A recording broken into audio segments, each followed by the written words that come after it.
that a tree is something that I can sit underneath and listen to, that sprinklers are something that I can run through in the middle of the night. It's reminding me that I might die in the next second, and so I really need to be here right now and be okay with who I am right now. These are things that I can't learn out of a textbook. These are things that you're not just going to figure out on your own. These are things that I would argue philosophy can help you in the development of. That said, now the obvious point being that I'm in medicine, and a lot of the questions I get is, how do you go from something as seemingly abstract and a humanitarian, like a humanistic discipline like philosophy, to something very concrete, something very science and physiology based like medicine? And I would argue that while they seem to be very different disciplines, that they're actually quite similar. The medical doctor is a humanitarian scientist in a sense. You're taking knowledge from a variety of different disciplines, from chemistry, from biochemistry, from biology, from anatomy, and you're applying it to human being. And philosophy kind of takes the broad view, right? Like philosophy of music, of math, of politics, and you're trying to see what are the commonalities underneath of all of these, what are the real big concepts, and you're trying to synthesize and make sense of some of these concepts. So that's what a physician is trying to do, is take that bigger view, trying to integrate a lot of the tiny little details about cellular structure and protein channels and whatnot, and try to make sense of that vis-a-vis a human patient. And also, something that is really important that I think very often, unfortunately, physicians forget, is that amalgamation of physiologically and anatomically relevant landmarks and data is actually a living, breathing human subjectivity. And possibly a human subjectivity that is maybe a little afraid, maybe vulnerable, maybe uncertain, maybe a little ashamed of something that they're coming in to talk to you about. So the communication skills offered by a philosophy degree are of the utmost importance, not just in being an effective communicator and thereby achieving a better diagnosis based on the data that you've received from the patient, but also ethically. Also remembering, this could be my mother in front of me, this could be me. How would I want to be treated in the most vulnerable moments of my life? Do I want to be treated with a cold clinician gaze of, callousness, or do I want to be greeted with the warmth of someone who sees me as a suffering human being who's sharing this journey through life and is going to do what they can to help me, not just scientifically and clinically, but also existentially and emotionally? So I would argue that the benefits for philosophy, I would argue that philosophy should be a prerequisite for someone who is going to be a medical doctor, in terms of the critical analysis, in terms of the appreciation of the complexity, but also in terms of the ethical training and the respect for human beings that at least I got out of it. I look forward to hearing from all of you for questions in a bit too. Feel free to ask me literally anything. I mean that. What did I eat for breakfast today? That kind of thing. Totally open. Okay, thank you. Thank you. So my name's Rachel Lowen Walker, and I now am the director of the Avenue Community Center for Gender and Sexual Diversity. And I do have a background in philosophy, and regarding that background, I always say that I came to philosophy a bit slowly and reluctantly. I did a bachelor's, I did a master's in philosophy, but it wasn't until the second or third year of my PhD that I really, really fell in love with philosophy. And I don't know what it was that changed, but something really triggered, and particularly regarding the reach of what I was learning, the reach of the knowledge base that I was building, and how it applied to everything, how it applied to so many different areas.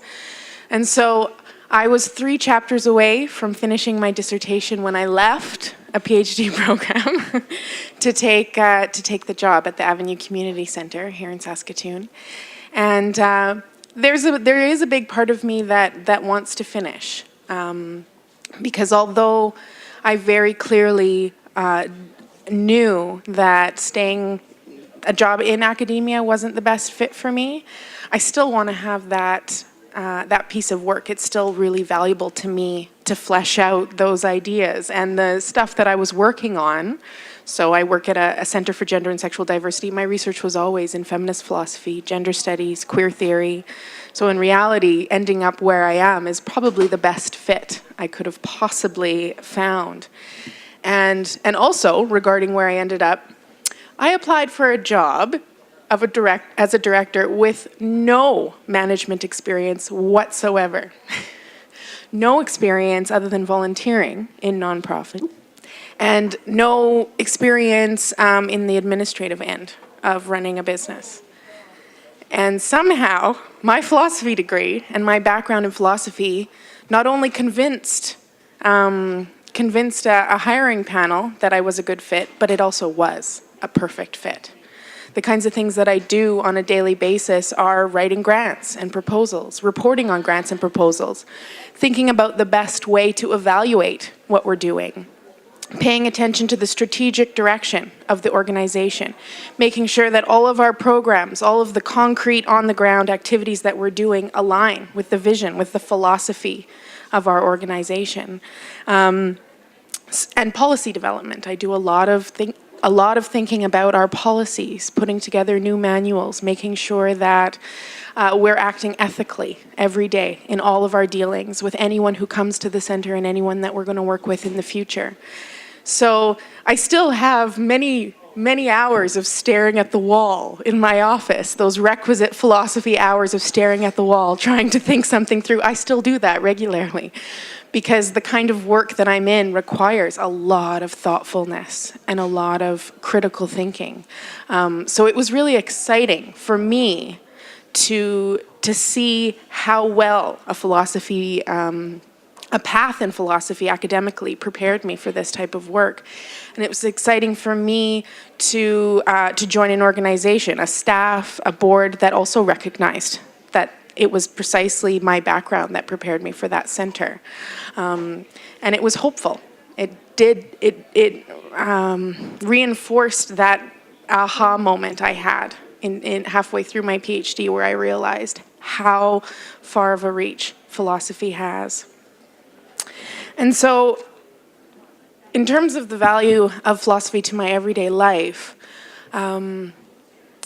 at the center, I know that my background I was working on questions of time and memory. And so I can sit in a staff meeting and think about the stories that we're telling in that staff meeting, the stories we're telling about the Avenue Community Center, about ourselves, and what kinds of futures that's creating. And I can think about identity politics, familiar. I did continental philosophy, so that would be familiar to some people. I can think about identity politics and how the things that we're doing may be reinforcing really rigid categories. What can we do to open that up? And at the same time, the most exciting thing about where I am now is looking at, we have a youth group of probably 40 youth every week that come to the center. And what I can see is the diversity within that, and how we are always already expanding every category that we intend, and every category that we create. And so I still do a lot of thinking about that interplay between philosophy and theory, and how it is already all around us, and how it's playing out in my work at the Avenue Community Center. It played out in my work as a research assistant prior to that. And it will prepare me for what I do next. And so I wouldn't have had it any other way. And even though I kind of was kicking and screaming a little bit throughout it, there was definitely something that kept pulling me. And now I see the value of that. Thank you. Hi. Okay, so I have the dubious and self-inflicted honor of being the last one that goes. My reward for showing up late, I have to follow these really well-spoken people. Thank you to Erin for inviting me. Thanks to all the other organizers. Thanks, Erin, for the challenging questions. These are really deep questions that she's given us to consider and reflect and comment on. So it's certainly not an easy task, but it's really exciting. A bit more background about what I do in my angle in terms of the world of philosophy. My name is Richard Cossette. I stumbled into philosophy as well, which seems to be slightly a recurring theme. My initial plan after high school, straight out of high school, my mom had always been encouraging me to go into law because she loved Pierre Trudeau, and I was going to wear a flower in my lapel, and she had it all sorted out for me. And I was Johnny Do-Good as a young child, very eager to please and successful in school, I think, thereby. And so straight out of high school as a 17-year-old, began attending school here at the U of S. Started taking what I consider to be pre-law courses, one of which was a philosophy course in critical thinking, and it was like immediate inebriation. Just loved the feeling of ideas, and having attended Catholic schools as a child, not to critique Catholic schools, but just something I had experienced in my personal experiences in that world, was that critical thinking wasn't necessarily deeply instilled in us. So having that critical thinking introduced to me at the age of 17, like just tore my mind open, and sort of in the cliche sense that it woke me up. I had been to a certain extent living in a dream, and very quickly became aware of that dream, or to put it another way, became aware of the waters that I had been swimming in, and all of a sudden felt impelled to act. But the irony for me in philosophy, and I think maybe this is common for a lot of people who engage in philosophical pursuits, is that the act begins with a lot of thought.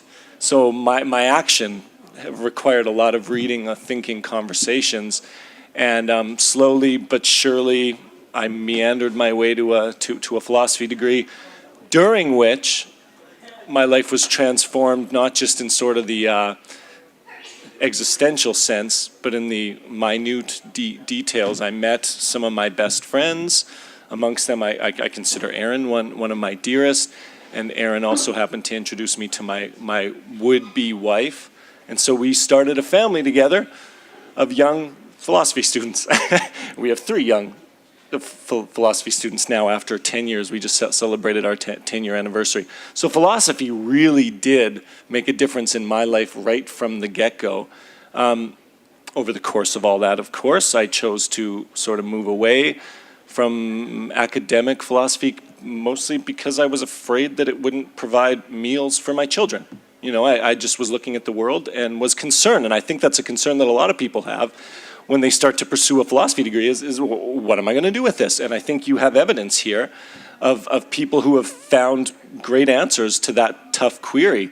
So I chose to pursue a degree in education, partly because I love to learn and I wanted to be involved in that process for the rest of my life as explicitly as I could be, and partly because I love to work with young people, still do, and partly because I thought I could get a job quickly as a teacher, to be honest, which is not a great reason. That's why I listed it third.